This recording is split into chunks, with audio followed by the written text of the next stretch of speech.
आज की कहानी है एक लड़की की जो कभी सबकी लाडली हुआ करती थी, आज वह सबकी बोझ बन गई है। तो इस कहानी को लास्ट तक जरूर सुनिएगा। चलिए कहानी को शुरू करते हैं। कविता अपने माता पिता की बहुत लाडली थी। 3 बड़े भाइयों की बहन थी। कोई भी चीज़ मंगाने पर उसी वक्त सामने हाजिर हो जाती थी।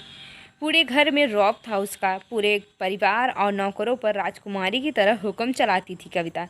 स्कूल में भी पूरा रौब था उसका। बड़े घर की लाडली थी जो वह। ऐसे ही उसने कॉलेज में दाखिला लिया। उसके ठाट बाट बड़ी गाड़ी में आना जाना, हर दिन नए फैशन देखकर हर कोई उसे दोस्ती करना चाहता था। थोड़ी ही दिनों में उसके बहुत से दोस्त बन गए थे। पूरे कॉलेज में उसकी अपनी एक अलग पहचान थी। इन दिनों उसके घर एक रिश्ता आया। खानदानी लोग थे वो, और पापा की पुरानी जान पहचान थी।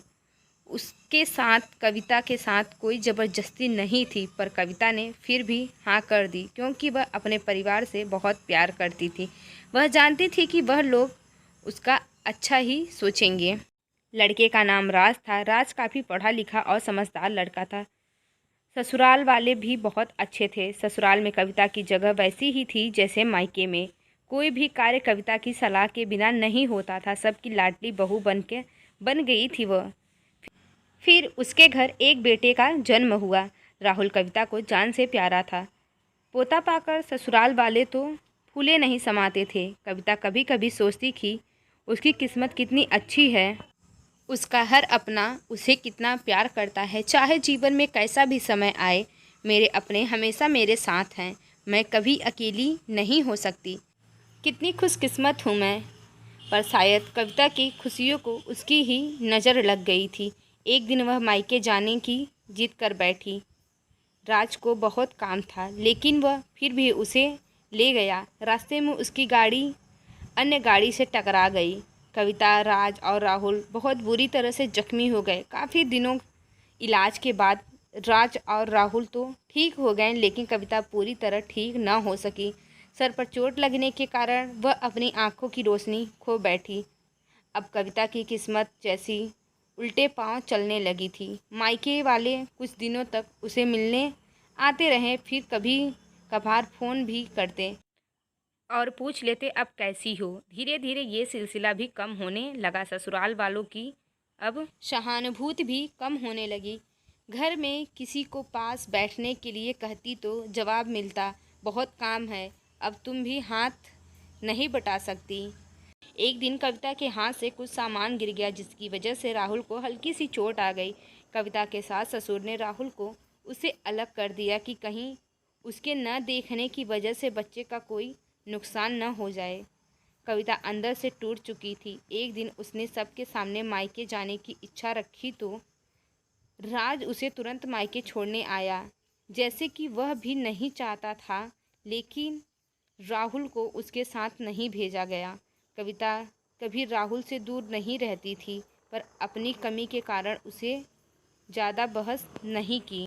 कविता को लगा कि बस वो वहाँ 3-4 दिन तक रहेगी तो थोड़ा हवा पानी बदल जाएगा, क्योंकि वह कितने दिनों से ही कहीं बाहर नहीं गई थी। घर वाले भी इतने दिनों बाद उसे देखकर कितने खुश हो जाएंगे। कविता के घर पहुँचने पर सब लोग बहुत खुश हुए। खाने में सब कुछ कविता के पसंद का ही बना था। उसने अपने मम्मी पापा और भैया भाभीयों से दिल खोल कर बात की। उनके छोटे छोटे बच्चे भी बुआ के साथ घुल मिल गए थे। रात को सोने का वक्त जब वह कपड़े बदलने लगी तो उसे पता लगा कि उसका बैग तो बहुत भरा हुआ था। वह सब समझ गई। वह बहुत उदास हो गई। कुछ दिनों तक तो सब ठीक चल रहा था, फिर जैसे सब बदलने लगा, सबका व्यवहार बदल रहा था। वह लोग जैसे थक चुके थे उससे। सब लोग घुमा फिरा कर पूछने लगे कि राज कब आ रहा है, उसे ले जाने। वह बहाना बना देती, जबकि वह जानती थी कि उस घर में उसके लिए कोई जगह नहीं है। कविता से चलते वक्त कुछ न कुछ नुकसान हो जाता। थोड़ी बहुत टोटका टाटकी उसे सुनाई देती, वह टाल देती। एक दिन उसके हाथ से लगकर एक कीमती फूलदान टूट गया। छोटी बहू ने बहुत हंगामा मचाया। कविता के माता पिता रोज़ रोज़ उसे झमेलों से तंग आ गए थे। उन्होंने राज को खुद से फ़ोन लगा दिया। राज कविता को अपने घर ले गया। कविता को अपने परिवार वालों से ये उम्मीद नहीं थी। जिस कविता के कहे बिना घर में एक पत्ता नहीं हिलता था, उस घर के लिए वह बोझ बन चुकी थी। राज के साथ ससुराल आते वक्त वह बहुत खुश थी, क्योंकि वह अपने घर जा रही थी, अपने जिगर के टुकड़े राहुल के पास। परंतु यह खुशी भी कुछ पल की ही थी। सारा बंदोबस्त पहले से ही हो गया था। कविता को सीधे ऊपर वाले कमरे में पहुंचा दिया गया। राहुल से दूर रहने की सख्त चेतावनी दी गई। एक कामवाली लता को उसकी जिम्मेदारी सौंप दी गई, जो उसके खाने पहनने जैसी ज़रूरतों का ध्यान रखती। कविता ज़्यादातर चुप ही रहती। कभी कभी कामवाली लता से थोड़ा बतिया लेती। उसके ज़रिए राहुल का पता चल जाता था। सबकी लाडली बेटी और बहू सब के लिए अब बोझ बन चुकी थी। दोस्तों, अगर आपको हमारी यह कहानी अच्छी लगी हो तो हमारे चैनल को लाइक, सब्सक्राइब, शेयर ज़रूर करिएगा। धन्यवाद।